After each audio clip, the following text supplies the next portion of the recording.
é pecado comer carne vermelha na Sexta-feira Santa? O que a Bíblia diz sobre este assunto? 1 Coríntios capítulo 4, versículo 6. O princípio bíblico estabelecido é o seguinte: para que em nós aprendais a não ir além do que está escrito. Veja bem, pessoal, nosso compromisso é com Deus e, segundo a sua palavra, nós devemos obedecer somente o que está escrito, ou seja, somente o que Deus ensinou. A Bíblia para nós, ela é suficiente. A Páscoa realmente ela foi estabelecida para o povo de Israel. Isso se encontra no livro de Êxodo, capítulo 12. A palavra Páscoa ela vem do hebraico pessa e significa passar por cima, cobrir. Consistia na morte de um cordeiro de 1 ano, sem mancha, sem defeito, e cada família deveria sacrificar um cordeiro no período da tarde e comê-lo juntamente com pães sem fermento e ervas amargas, além de marcar suas casas passando o sangue desse mesmo cordeiro nos umbrais das portas. Tudo tem um significado para o povo judeu e a sua história no Egito. Mas tudo isso apontava para o sacrifício de Jesus para libertar o homem da escravidão do pecado. Então naquela noite o anjo do Senhor passaria pela terra do Egito e feriria os egípcios com a morte dos seus primogênitos. No entanto, sobre as casas que houvesse o sangue do cordeiro, o anjo do Senhor passaria por cima daquela casa e não a feriria com morte. Daí se entende perfeitamente o significado da palavra passar por cima, né?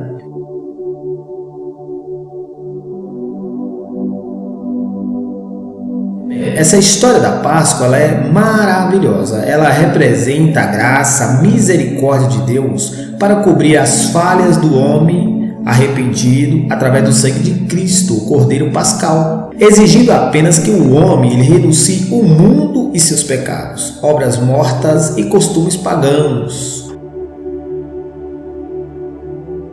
O homem sem Deus e em seus pecados ele está nu. Ele está sem cobertura e destinado a morrer eternamente. Mas em Cristo ele é coberto para que possa viver. Por isso, se a pessoa não converter e viver para Cristo, ela está perdida eternamente. Então a Páscoa era uma sombra. E nossa Páscoa atualmente não é uma tradição, mas sim uma pessoa. Cristo Jesus, nosso Cordeiro Pascal. 1 Coríntios capítulo 5, versículo 7 e versículo 8 está escrito: alimpai-vos, pois, do fermento velho, para que sejais uma nova massa, assim como estáis sem fermento, porque Cristo, nossa Páscoa, foi sacrificado por nós. Por isso façamos a festa não com fermento velho, nem com fermento de maldade e da malícia, mas com os asmos da sinceridade e da verdade. Então nós temos que não se comemorar a Páscoa com as tradições, e sim com a renúncia, a obediência a Deus. Tradições não salvam ninguém, e sim a obediência ao Filho de Deus. O povo de Israel comemorava e ainda comemora a Páscoa pelo fato de não ter compreendido que tudo se cumpriu em Cristo, o Messias prometido, Salvador da humanidade. Mas notemos que a palavra do Senhor descreve que não há mais necessidade de cumprir o ritual nos moldes da Páscoa judaica. Mas o assunto do vídeo está relacionado à Semana Santa e nós já vamos responder a questão aqui embaixo. Mas é preciso fazer essa retrospectiva sobre este assunto para melhor compreensão. Então nós notemos que, de fato, as tradições e os costumes não salvam ninguém. A salvação está em Cristo Jesus, o Filho de Deus. As comemorações da semana referida, ela tem uma origem pagã. Para começar, na Páscoa morria um cordeiro e não um bacalhau, pessoal. Então, pode ou não pode comer carne vermelha na Sexta-feira Santa? É pecado ou não? Com certeza pode comer carne vermelha na Sexta-feira Santa. Não é pecado, pois está ligada a uma tradição e não à Bíblia. E a Bíblia ela está acima de qualquer tradição. Nós devemos obedecer o que está escrito, e essa proibição ela não está na Bíblia. Portanto, não é pecado comer carne em semana nenhuma. Este costume é um costume católico. Esse costume de Semana Santa e não comer carne vermelha não foi praticado nem pelos discípulos e nem muito menos pela igreja primitiva. ela é uma celebração da Igreja Católica. A Semana Santa ela começou a ser comemorada em 325 d.C., após o Concílio de Nicéia, que foi organizado pelo Papa Silvestre I e que estabeleceu as datas religiosas católicas. Essa questão de não comer carne na Sexta-feira Santa é um princípio católico pertencente a uma religião. A Igreja Católica, além da Bíblia, ela também observa, ela também tem as tradições.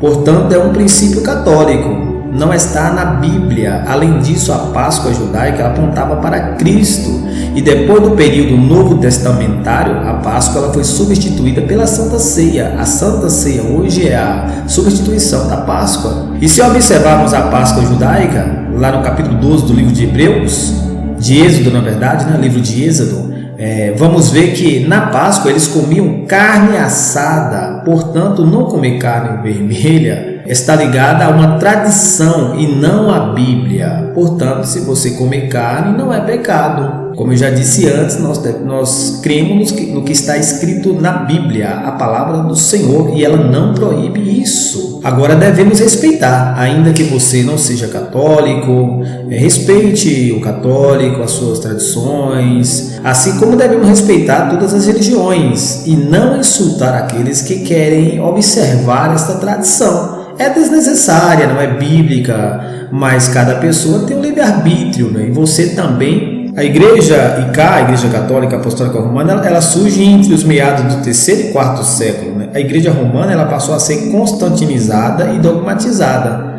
Este dogma não é uma doutrina bíblica. As restrições alimentares na Bíblia são as seguintes: comida sacrificada às divindades ou aos ídolos, carne sufocada e também o sangue. Isso foi estabelecido no Concílio de Jerusalém pela Igreja Primitiva e se encontra lá no livro de Atos, capítulo 15, versículo 29. Que vos abstenhais das coisas sacrificadas aos ídolos e do sangue e da carne sufocada e da fornicação, das quais coisas bem fazeis. Se vos guardardes, bem vos vá. Atos 15, 29. Então, não se pode comer carne sufocada, o sangue do animal, chorisco, sangue de galinha cozido, essas coisas não se podem comer. Comidas que são sacrificadas às divindades, aos ídolos que as pessoas chamam de santos em festas comemorativas, essas comidas não podem ser ingeridas. Mais uma vez frisando, existe uma tradição católica que vale para o católico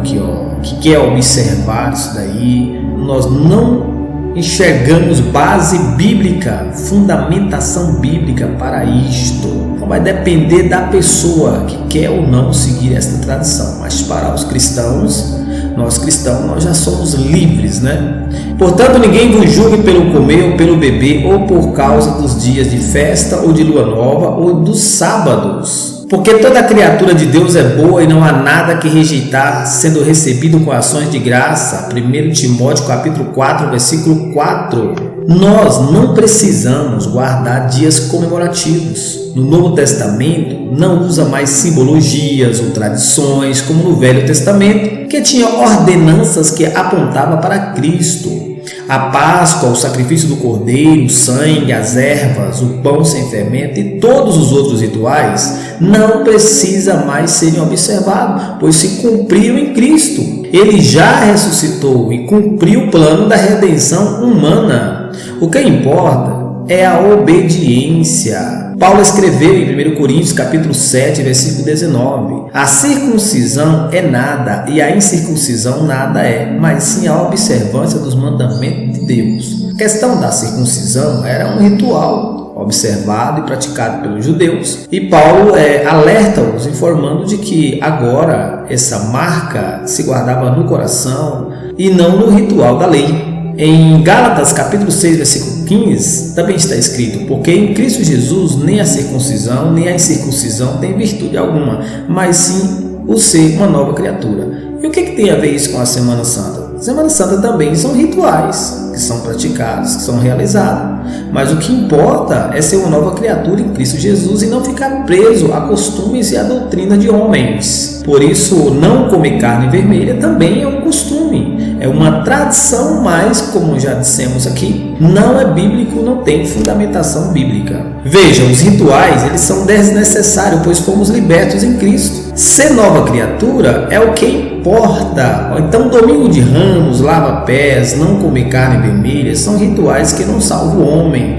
O que liberta do pecado é a obediência à palavra e não aos rituais da lei. E na verdade, essas datas comemorativas servem e muito para aquecer o comércio, pessoal. Agora, o que importa é a santificação interior e não viver de aparências praticando rituais visando agradar a Deus. Obediência quero e não sacrifício, disse Jesus, 1 Samuel capítulo 15, versículo 22. Porém Samuel diz: tem porventura o Senhor tanto prazer em holocaustos e em sacrifício, como em que se obedeça à palavra do Senhor? Eis que obedecer é melhor que o sacrificar, e o atender é melhor do que a gordura de carneiros. Em João 8,32, conhecereis a verdade vos libertará. E em João 8,36, se o Filho vos libertar, verdadeiramente sereis livres. Ou seja, nós estamos livres, completamente livres dessas coisas e de rituais pagãos e doutrina de homens. Estamos livres em Cristo, portanto agora nenhuma condenação há para os que estão em Cristo, que não andam segundo a carne, mas segundo o Espírito. Romanos capítulo 8, versículo 1. Nosso Cordeiro Pascal já foi imolado e a Santa Ceia estabelecida por ele é o momento de relembrar e anunciar a sua morte até que ele venha. Isto é o que está escrito. E o que passa desse ponto são tradições e costumes de homens. E as tradições, elas tentam invalidar o mandamento de Deus. Jesus já havia advertido aos fariseus, Mateus capítulo 15, versículo 6. E assim invalidastes pela vossa tradição o mandamento de Deus. Para você viver uma Páscoa verdadeira, você precisa rejeitar a prisão do pecado, renunciar a si mesmo e deixar que a verdadeira Páscoa, a cobertura, que é o sangue de Cristo, te liberte e permita que você viva eternamente. João 3,16. Deus amou o mundo de tal maneira que deu seu Filho unigênito para que todo aquele que nele crê não pereça, mas tenha vida eterna. Então o que nós vimos nesta exposição é que tudo era uma sombra e em Cristo tudo se cumpriu. Agora é questão de escolha, você quer ficar com as sombras ou você quer ficar com Cristo? E eu prefiro Cristo, ele salva, as sombras não salvam. Então eu espero que você tenha compreendido o assunto, tenha entendido que é apenas uma tradição, faz parte de uma religião, de uma tradição, ninguém é obrigado a guardar isso. Biblicamente não há restrições nesse quesito, é algo que surgiu dentro de uma religião, é uma tradição que está nas comunidades, se trata de uma religião muito forte, uma religião muito grande, se não uma das mais fortes do mundo, mas a Bíblia está acima de qualquer homem, de qualquer papa, padre, pastor, quem quer que seja. A palavra de Deus é a verdade. Permita que a palavra de Deus te liberte, transforme o teu coração, transforme a tua vida. Deixe de acreditar em costumes e doutrinas de homens e acredite no que Cristo falou, no que está escrito na santa e gloriosa palavra do Senhor, nessa coletânea de 66 livros inspirados por Deus, livros que vieram da parte do Senhor, que narra a vontade de Deus, a vontade do Senhor para nossas vidas, narra como os discípulos da igreja primitiva se comportou, e isso é para nós a doutrina, o ensinamento e a base do cristianismo. Por isso nós devemos estar com nossas vidas alicerçadas na vontade de Deus e não na vontade dos homens.